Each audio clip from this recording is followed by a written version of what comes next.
Veja, eu tenho uma fonte, essa fonte aqui seria o sinal de entrada, seria o sinal que está excitando o meu circuito, o meu arranjo aqui de componentes.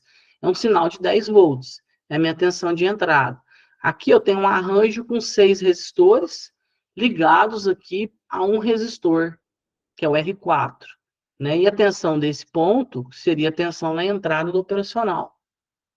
Beleza. Aqui eu tenho um buffer, da mesma forma que anteriormente, um buffer. Então, a tensão de entrada é igual a tensão de saída. E esse sinal, ó, vai chegar num outro estágio, que é composto por um não inversor. Então, o primeiro estágio aqui é um buffer, o segundo estágio é um não inversor. E esse resistorzinho? Bom, a gente comentou anteriormente, aquele resistor em série com a entrada. Como a gente tem uma impedância muito alta, esse resistor aqui praticamente não vai influenciar, né? Ele não vai fazer diferença nessa resistência série. Um resistor na realimentação, um resistor por terra. Eu tenho um indutor na saída. Aqui, nesse terceiro estágio de amplificadores operacionais, eu tenho um não inversor novamente. Veja, o sinal, ó, vai chegar na entrada não inversora, eu tenho um resistor de realimentação e 2 resistores associados em paralelo para o terra. E, por fim, aqui, ó, na saída do terceiro estágio, eu tenho um capacitor para o terra. A gente sabe o que é o capacitor, o efeito do capacitor em regime permanente, em circuitos de corrente contínua, e eu tenho uma rede resistiva. Contudo, os últimos 2 resistores, R15 e R16, eles estão, né, curto-circuitados aqui por um indutor. Quando eu falo curto-circuitado, eu já estou adiantando que o indutor aqui é um curto, né? E ele é um curto devido a essa questão de nós, né, termos a frequência igual a zero, sinal de corrente contínua, frequência igual a zero, frequência sendo zero, a reatância é zero. Reatância é zero, eu tenho um curto. Então, veja bem, primeiro ponto, ó, esses dois estão em paralelo. Vamos aumentar aqui para ficar mais fácil, né? Aumentei, acho que até demais. Vamos começar por partes. Esse resistor aqui, R17, ele está em paralelo com o R3. O R18 está em paralelo com o R2. E o R19 está em paralelo com o R1. Então, 30 em paralelo com 30 dá 15. 30, R18 em paralelo com R2 também vai dar 15, vai dar metade. E R19 em paralelo com R1, 30 com 30 também vai dar 15. Então, é como se tivesse um resistor de 15 em série com um resistor de 15 em série com outro resistor de 15. 3 resistores de 15 em série vão me dar uma resistência equivalente total de 45. Então, veja, eu tenho um resistor equivalente total aqui, ó, de 45K quilômetros, e esse 45K equivalente, ele vai estar em série com R4. Eles vão estar aqui. É claro, existe uma derivação aqui, mas eles vão estar em série aqui em relação à fonte. Então, no caso aqui, a fonte seria o sinal de entrada, Vin. Então, eu tenho 10 atacando um resistor de 45, equivalente, em série com outro de 45. Então, na verdade, esses 10 volts vão se distribuir pela lei de Kirchhoff das tensões. Né? Então, nesse conjunto todo, eu vou ficar com a metade, e no outro conjunto, que seria o R4, eu vou ficar com a outra metade. A metade de quê? Da tensão de alimentação. Nesse caso aqui, 10 volts. Então, 10 vai se dividir. 5 vai ficar aqui, nesse conjunto todo, e os 5 restantes vão ficar no R4. Então, veja, desse ponto aqui, ó, em relação ao terra, isto é, a tensão no resistor R4, ela vale 5. E essa tensão no resistor R4 é a tensão que está sendo aplicada à entrada do primeiro estágio. O primeiro estágio é um buffer. O que é um buffer? É um amplificador seguidor de tensão, também chamado de seguidor unitário. Né? O que quer dizer isso? Quer dizer que o ganho dele vale 1. Se o ganho dele vale 1, a tensão de entrada é igual à tensão de saída. Então, se eu tenho 5 volts em R4 e é a tensão de entrada, na saída aqui, ó, nesse ponto, eu vou ter 5 volts. Veja, eu não fiz cálculo, isto é, eu não rabisquei nada por enquanto. Eu estou só fazendo uma análise usando os valores inteiros, que são números fáceis da gente fazer associação e encontrar os valores de uma forma mais simples do que matematizar isso lá no papel. Então, nesse ponto aqui, ó, que eu poderia chamar de Vx, Vy, Vz, V2, Vα, eu vou ter 5 volts. Então, esse ponto aqui, ó, é o segundo estágio. Veja, aqui onde eu estou contornando aqui com o mouse, é o segundo estágio operacional. E aí eu estou chegando com um sinal que vale 5 volts. Esse sinal que vale 5 volts, veja, ele está encontrando uma resistência de 1K e está encontrando uma entrada do operacional. A entrada do amplificador operacional, ela tem uma impedância muito alta, né? Como se esse resistor tivesse em série com uma resistência de valor muito alto para o terra. Então, uma resistência de valor baixo em série com uma resistência que tende ao infinito, que tende a um valor muito alto, a tensão de 5 volts que estaria nesse ponto aqui, ó, ela, na verdade, ela vai estar toda em cima da entrada. Por quê? Porque essa impedância, por ser muito alta, vai fazer com que essa corrente que vai circular aqui no resistor R5 seja uma corrente tão baixa, que não vai gerar praticamente nada de queda de tensão. Então, eu não vou perder nada de sinal aqui no resistor R5. Né? O que ele está fazendo aqui? Nada. Né? Existem circuitos, que não é esse caso, a gente colocar resistências, né? Essas resistências, elas vão tentar equalizar as correntes de polarização do estágio de entrada do operacional, que é chamado de amplificador diferencial. Então, eu consigo diminuir essas correntes de offset. E essas correntes de offset vão gerar tensões de offset na saída. E essas tensões são indesejadas, né? São tensões que a gente não quer que elas aconteçam. Então, pode haver situações da gente colocar resistências na entrada do amplificador operacional dessa forma, com o objetivo de equalizar as correntes de polarização dos transistores do amplificador diferencial, que é um estágio na entrada do AMPOP, na entrada do amplificador operacional. Nesse caso aqui, eu não estou entrando em detalhe em relação a isso. Né? Então, eu só estou considerando que esse resistor aqui, ó, ele não vai fazer diferença nenhuma. Então, eu tenho 5 volts nesse ponto, e eu vou ter 5 volts na entrada desse operacional. E esse estágio aqui, ó, é um não inversor. Sinal aplicado à entrada não inversora, um resistor de realimentação e um resistor para o terra. Veja, ó, esse ponto aqui, ó, é terra e é terra. Então, 5 vezes. Qual que é o ganho do não inversor? R6 dividido por R7. O resultado disso eu somo com 1, mais 1. Então, 20 dividido por 20, 1. Mais 1, 2. Então, o ganho aqui é 2. Vezes uma tensão de entrada que vale 5. Na saída, eu vou ter 10. Então, na saída desse circuito, eu vou ter 10 volts. Então, na saída do segundo estágio, eu tenho 10. Aqui, ó, eu volto a ter uma condição semelhante a que a gente já viu.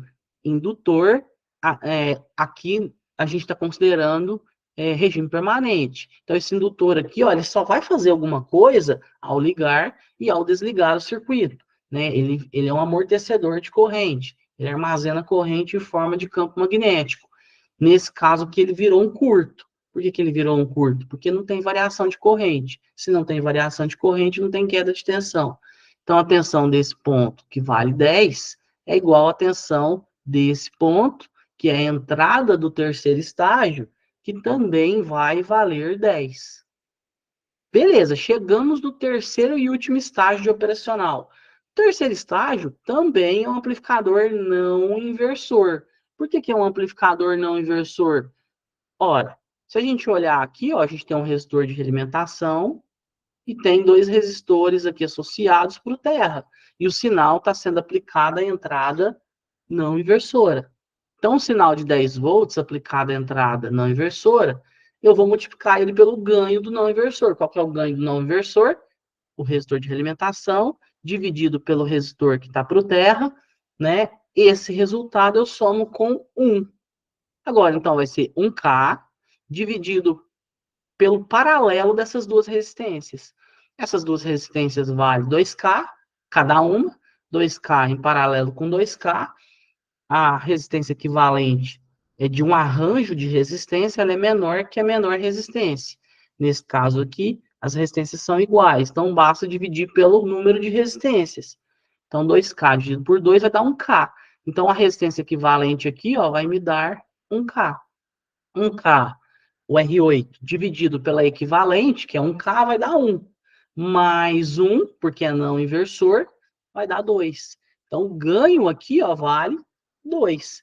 Então, 10 na entrada vezes 2 vai me dar uma tensão de saída de 20 volts.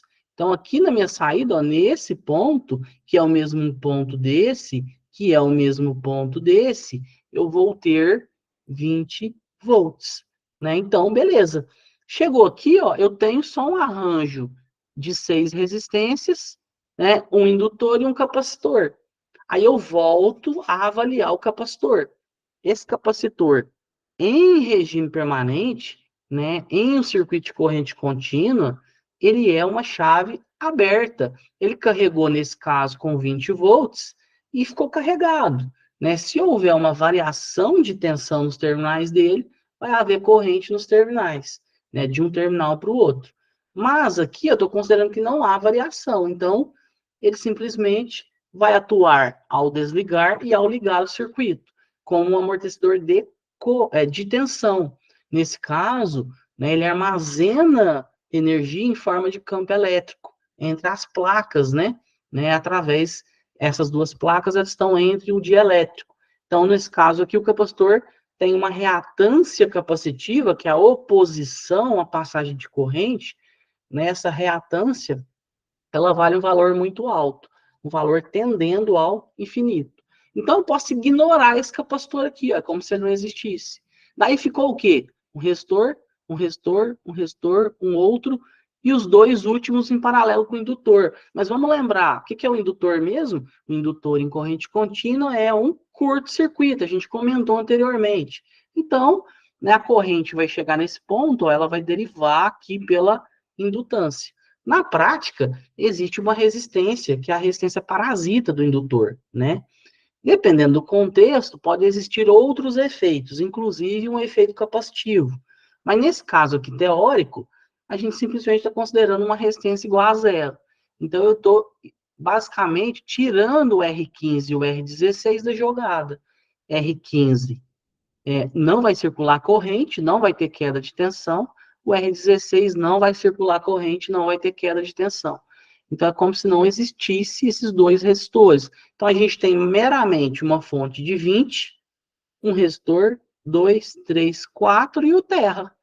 Né? Então, 20 aplicado a 4 resistências de 1K, cada resistência dessa vai ficar com 1/4 de 20. 1/4 de 20 vale 5. Essa resistência R11 vai ter 5 volts, essa resistência R12 vai ter 5 volts, a resistência R13 vai ter 5 volts, e a R14 vai ter 5 volts. Se eu pegar 20 e dividir por 4K, que é o somatório das 4 resistências, 20 dividido por 4 é 5. Como eu tenho K no denominador, ele passa para o numerador, né, valendo mili. Então, a corrente aqui, ó, na saída, né, a corrente excursionada por esse amplificador operacional U3 vai ser uma corrente de 5 miliamperes, e essa corrente de 5 miliamperes multiplicada por 1K em cada resistor vai produzir uma queda de tensão de 5 volts em cada resistor. Nesse caso aqui, veja, o exercício pediu: encontre o valor da corrente no resistor R12 e da tensão no resistor R6. Então, a corrente no resistor R12 a gente encontrou, que é 5 miliamperes. A corrente no R12 é igual a do R11, que é igual a do R13, que é igual a do R14. E, além disso, o exercício pediu a tensão no resistor R6. O resistor R6 está aqui, ó, nesse ponto. Se eu lembrar, né, essa tensão vale 20, nesse ponto aqui. A tensão anterior valia 10, nesse ponto aqui. E a tensão anterior valia 5, né, nesse ponto aqui. Então, veja, para eu saber a tensão no resistor R6 é muito simples.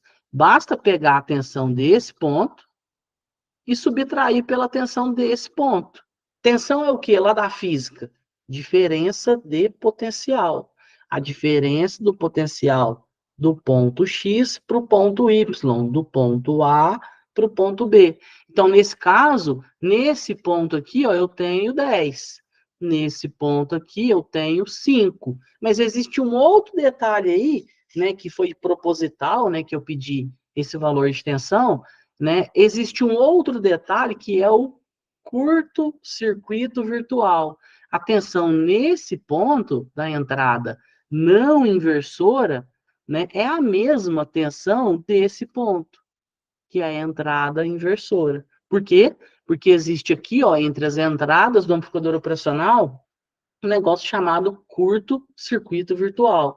Esse curto-circuito é virtual, por quê? Porque ele não existe fisicamente. Não existe um curto para a corrente. Não tem uma corrente saindo daqui e vindo para cá.